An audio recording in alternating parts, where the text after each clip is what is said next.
Saudações dermatológicas. Aqui o professor Tiago Gondim.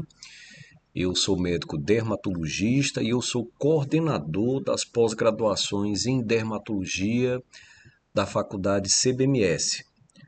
Essa faculdade que tem a maior pós-graduação em dermatologia do Brasil. O Colégio Brasileiro de Medicina e Saúde conta com pós-graduações em cirurgia estética facial, em cirurgia dermatológica, em tricologia e transplante capilar, em dermatologia clínica e em dermatologia oncológica, tendo no curso último a cirurgia micrográfica de Mohs, que hoje é a vedete da cirurgia dermatológica.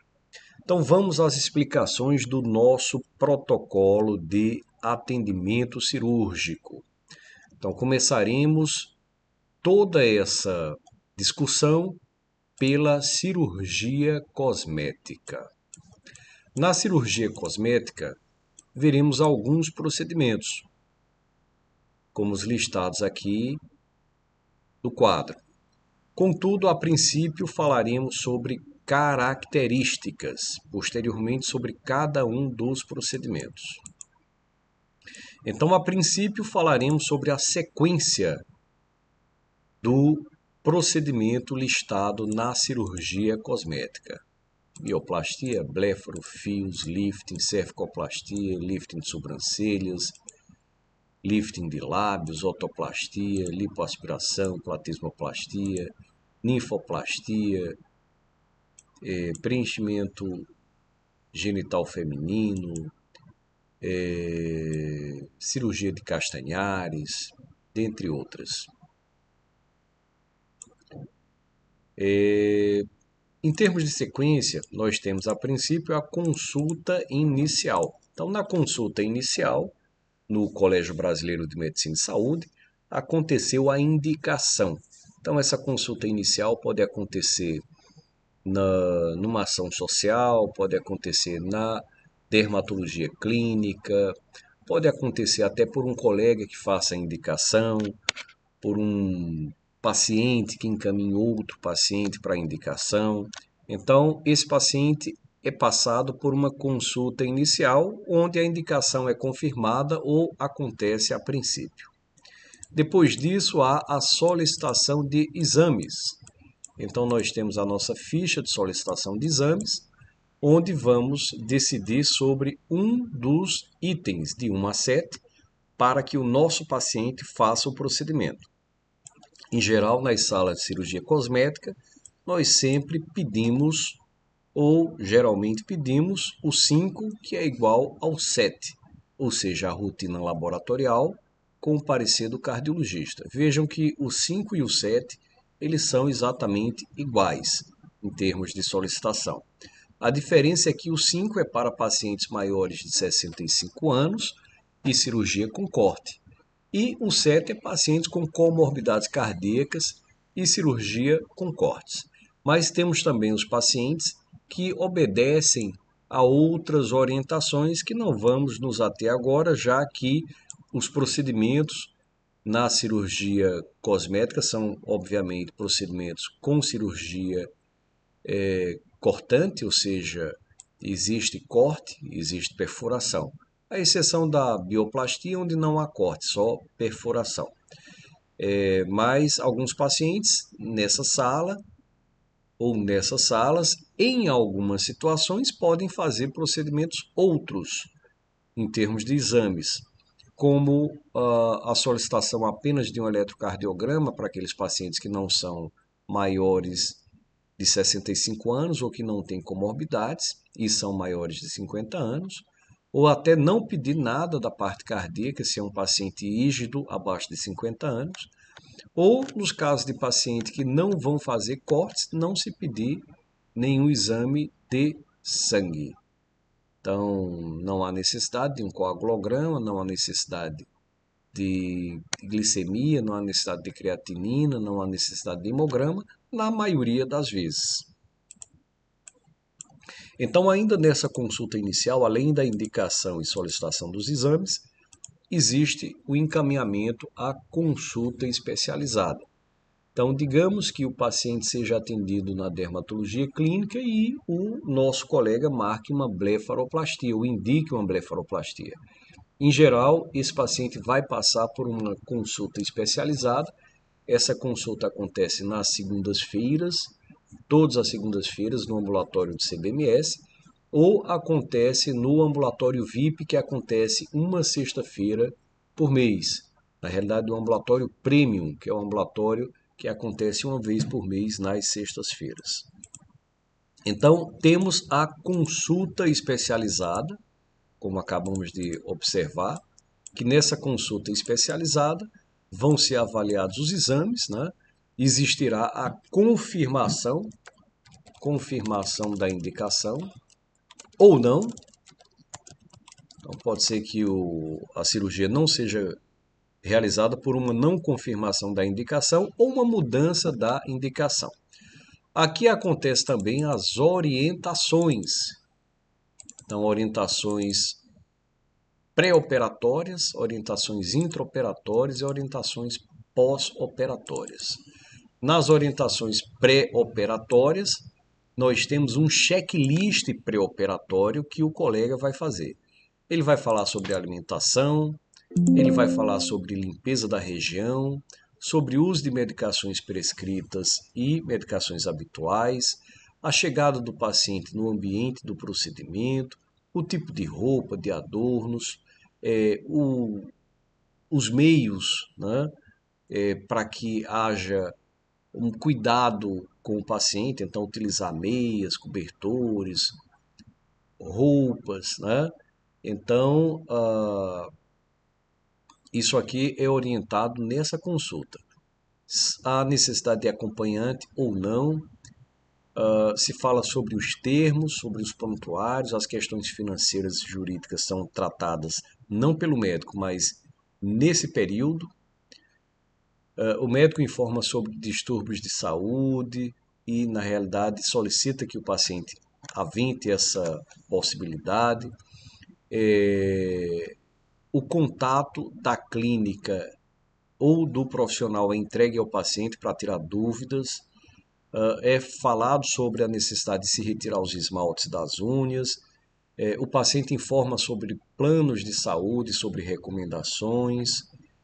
Ou seja, se houver necessidade de uma transferência, a gente tem que saber qual o plano de saúde ou se não tem o plano de saúde, né? Anotar isso em prontuário, então isso aí já é colocado em prontuário.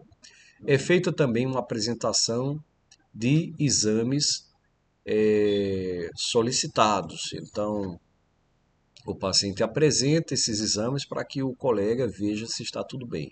Fala-se sobre alergias e perguntas sobre alergias, a questão do tabagismo, queloide e falar sobre a cicatriz é nesse momento que se faz. Faz-se explicações sobre a cirurgia, sobre o tempo de anestesia, sedação, observação, liberação, alimentação, uso de medicamentos, curativos, fala sobre as cicatrizes e os tratamentos. Então, esse checklist é passado. Em geral, esse checklist ele é seguido também de um áudio explicativo ao paciente. Então, esse áudio explicativo ao paciente contém boa parte dessas informações. É feito também um checklist específico, onde se avalia os problemas específicos das regiões, por exemplo, se for região das pálpebras, então é falado sobre quaisquer alterações, por exemplo, que existam, assimetrias e outras.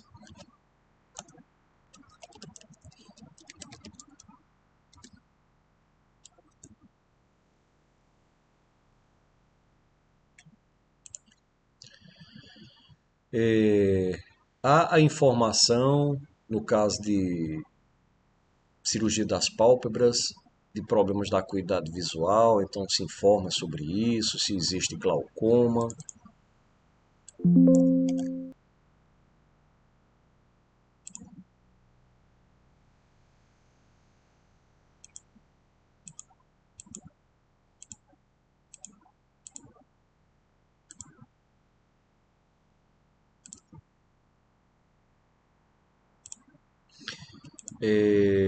Se fala também sobre o tempo da cirurgia, sobre os curativos, questões pós-operatórias, como tempo esperado.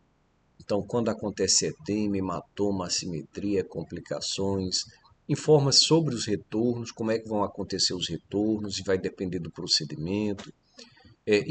Informa-se também sobre possibilidades de reoperações, sobre possibilidade de solicitação de outros procedimentos cirúrgicos ou não, sobre o custo disso, orienta-se sobre a retirada dos pontos, solicita contato imediato quando de sensação de problemas, usa-se medicações prescritas habitualmente, então se prescreve, se orienta colírio caso haja necessidade. Então aqui também o paciente recebe um áudio explicativo.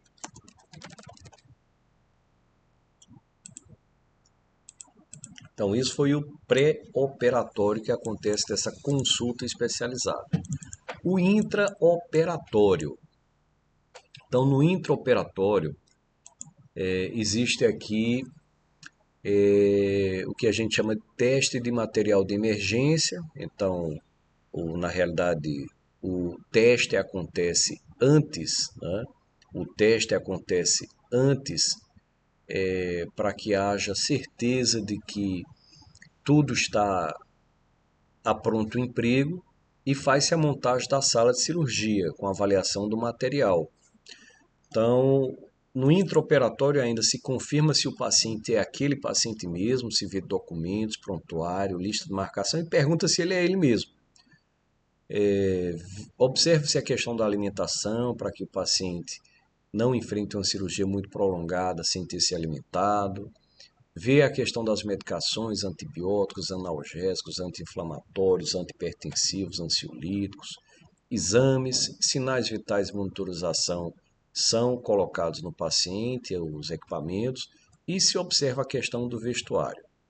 Temos também alguma parte que é específica, como o uso de equipamentos especiais, por exemplo, na cirurgia oftalmológica, pode-se usar protetores oculares. Na mesma cirurgia pode-se fazer o curativo Gondim, 1 ou 2, as lavagens oculares e uso de colírios durante o procedimento, a presença de hematomas, de queimose e edema, como no caso da blefaroplastia também, a sensação de queimou, areia, dor, olho vermelho, isso aqui tudo específico também para a blefaroplastia. Então, cada procedimento vai ter sua situação de especificidade. E temos as orientações pós-operatórias. Então, essas orientações pós-operatórias, a gente tem as orientações específicas, temos a marcação de retorno, né? Isso mesmo tendo sido entregue ao paciente anteriormente, aqui se reforça, se anota, fornece os números de contato, isso tudo vem num documento chamado Orientações Pós-Operatórias. O paciente é orientado sobre os curativos, também está nesse documento, tá? Documento de orientações pós-operatórias ou pós-procedimentos.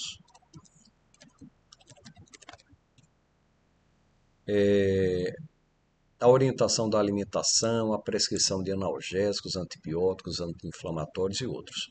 E, em termos da situação específica, por exemplo, aqui da blefaroplastia. Informação de curativos, tempo esperado para cada fase, edema, hematoma, assimetria, complicações, informação dos retornos, a retirada de pontos, a necessidade do contato com o médico, uso das medicações prescritas, orientação sobre colírios, cicatrizes, orientação de atividade física, exposição ao sol. Então, tudo isso é passado aqui nessas orientações da consulta especializada. Normalmente são feitos áudios explicativos para que haja uma facilidade do acesso ao paciente.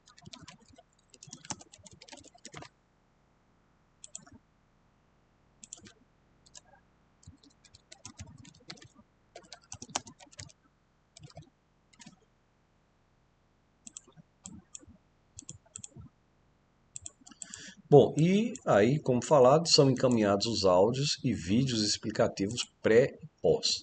E é feita uma prescrição, muitas vezes de ansiolíticos, controle da glicemia, que é um capítulo à parte, então não se faz necessário que haja uma forte atuação em termos de prescrição ou tratamento para regularização da glicemia. O que há necessidade é de estabilização.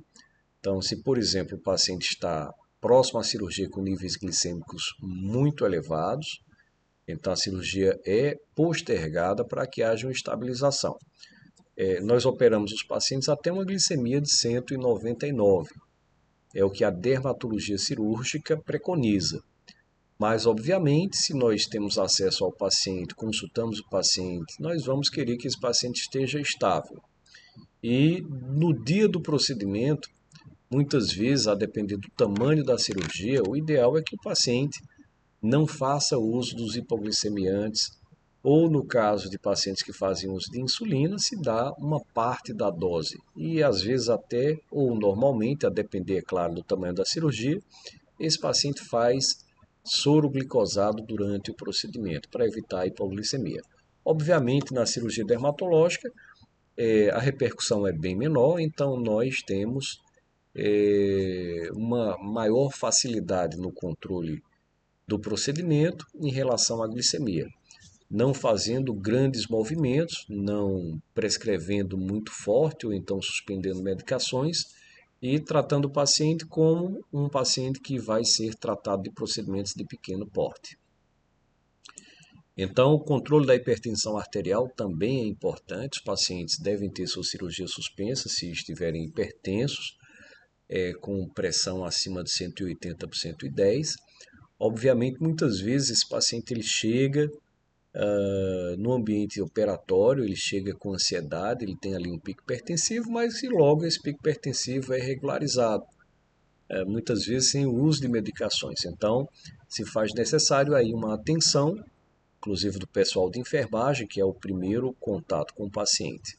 Então, esse pessoal de enfermagem vai fazer as orientações e vai solicitar ao médico que tome posicionamentos. E também vai ser feita a orientação das prescrições na consulta especializada. Se vai se usar antibióticos, antibiótico terapia, antibiótico profilaxia. Obviamente existem discussões acaloradas sobre a questão antibióticos.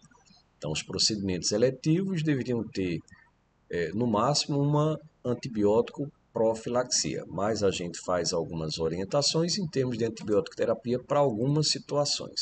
Então, o uso de analgésicos, os anti-inflamatórios, eles são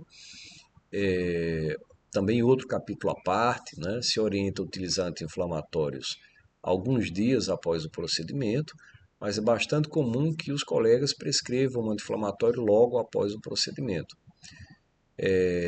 A gente está num procedimento de pequeno porte que não vai ter grandes alterações com essas utilizações.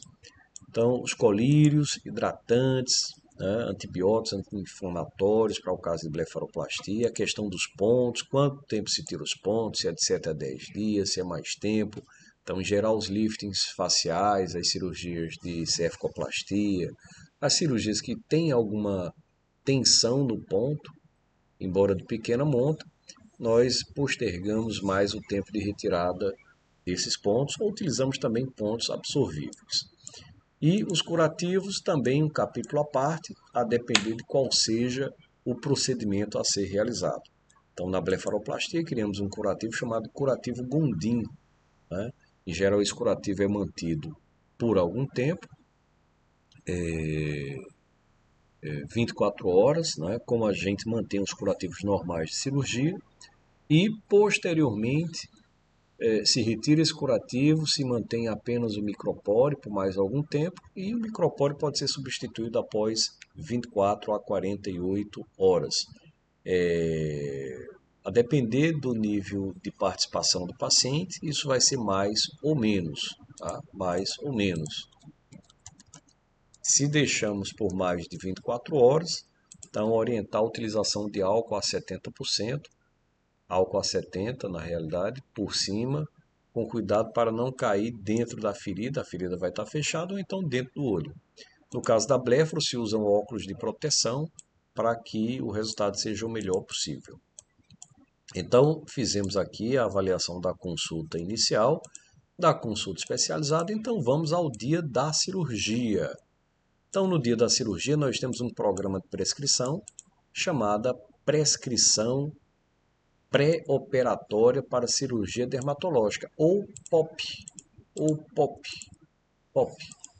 Tá? Então, nesse POP, o que é que existe? Primeiro, existe uma avaliação. Então, assim que o paciente chega na sala, a enfermagem vai avaliar esse paciente, vai ver pressão arterial, vai ver o nível de estresse emocional.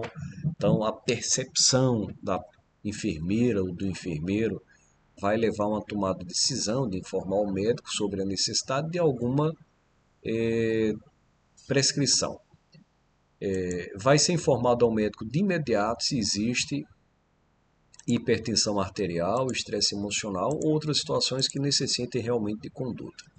E todos os nossos pacientes fazem uma prescrição, essa prescrição é assinada pelo médico de sala, que é o clonazepam, o Rivotril.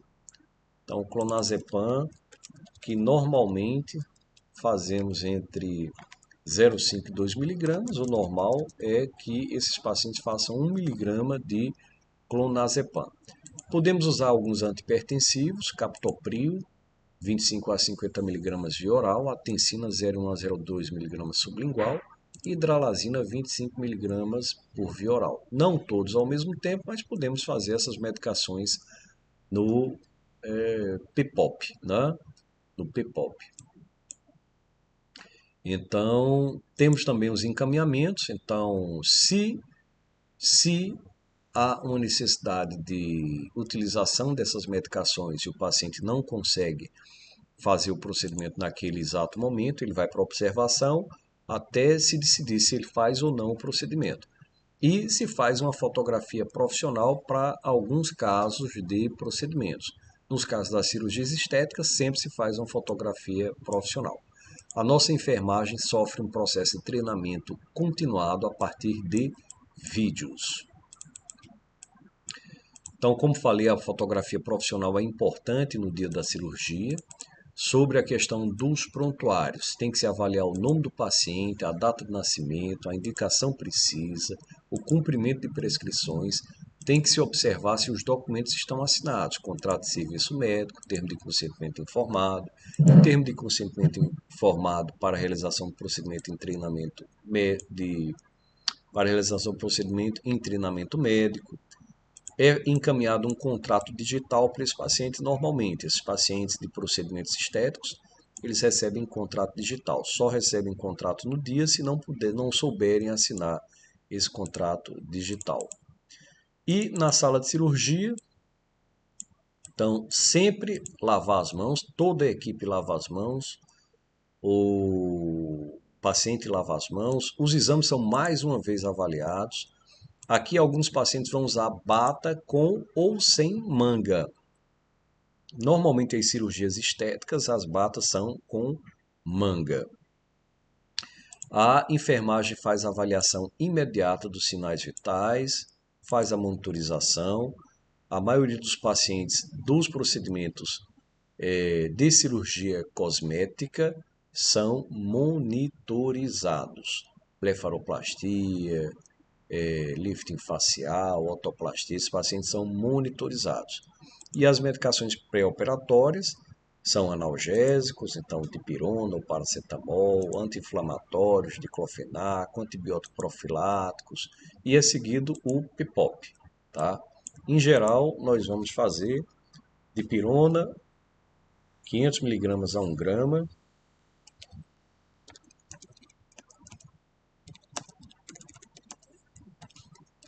paracetamol, 500 a 750 mg, os anti-inflamatórios, diclofenaco, que são medicações que há no serviço, 50 a 100 mg, e antibiótico profilático, a cefalexina, 1 grama. Esse 1 grama é de 30 a 60 minutos antes, até 1 hora após. E se repete, na realidade, 2 gramas, né? Aqui, 2 gramas. E se repete cefalexina, 1 grama, após 6 horas de cirurgia.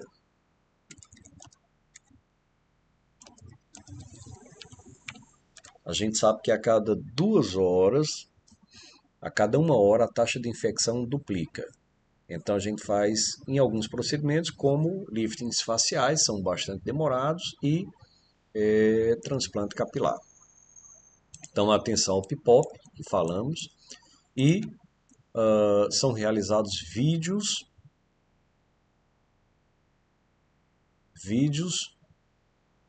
para pacientes. Na realidade, a enfermagem prepara, né?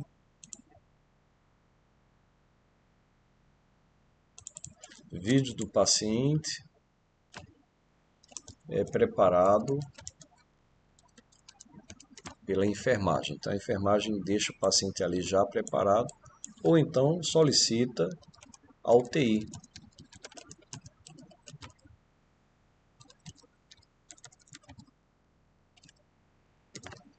Para colocar esse vídeo.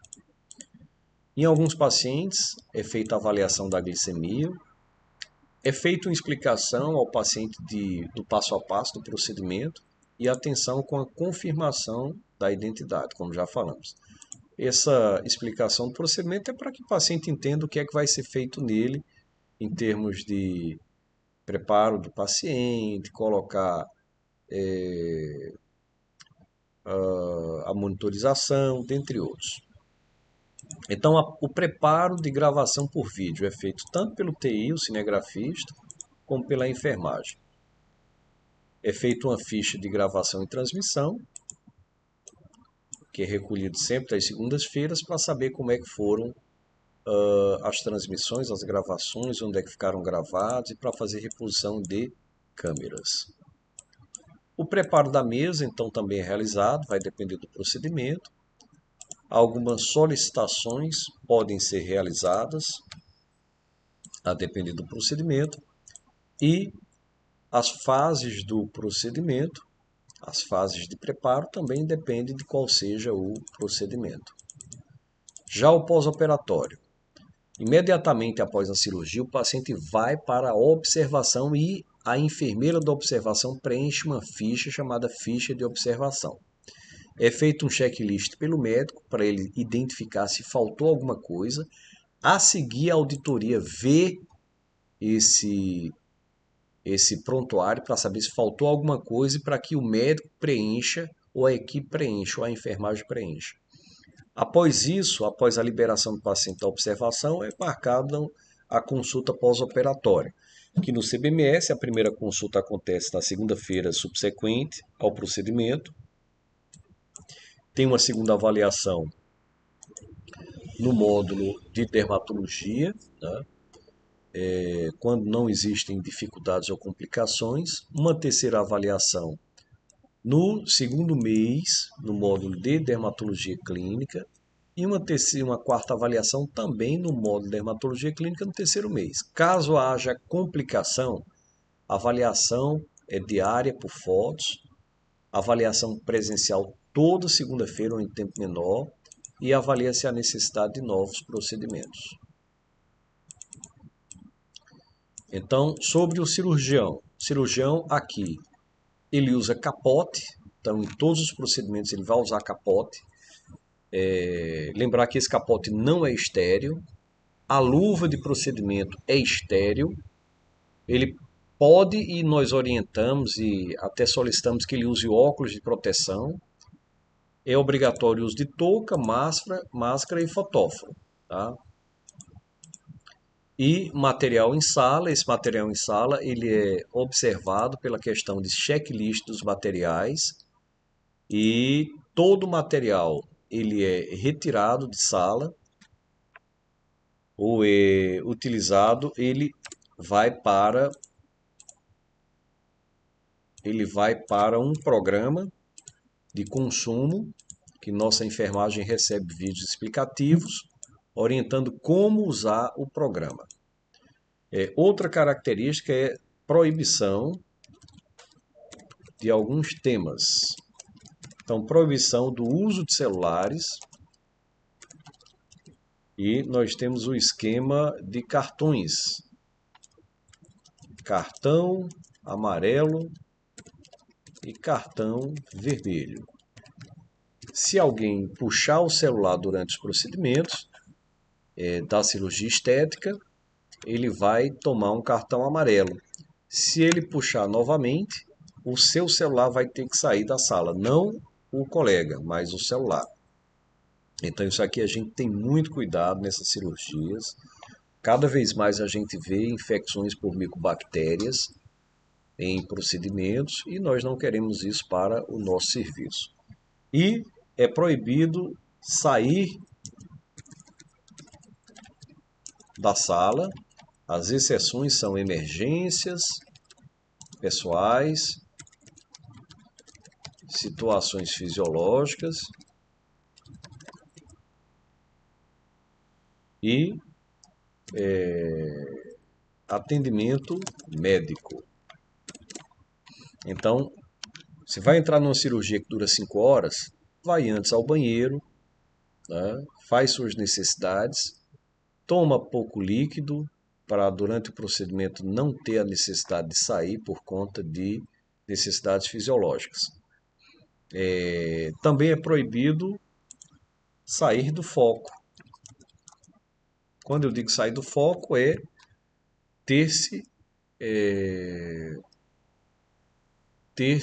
atitudes onde se abdica da atenção ao paciente, tá? Então, não se pode perder a atenção ao paciente. Não se pode trazer outros casos para dentro da sala de cirurgia. Discutir casos pessoais, discutir casos semelhantes, não. O objetivo ali é o nosso paciente. O objetivo naquele momento é o paciente que está em sala. De forma alguma trazer fotografias em celulares para apresentar ao preceptor. Então, não retirar o foco do preceptor, do paciente. Não apresentar fotografias ou vídeos, até porque isso seria em celulares. E não trazer assuntos diferentes do em trabalho, ou seja, o caso do paciente.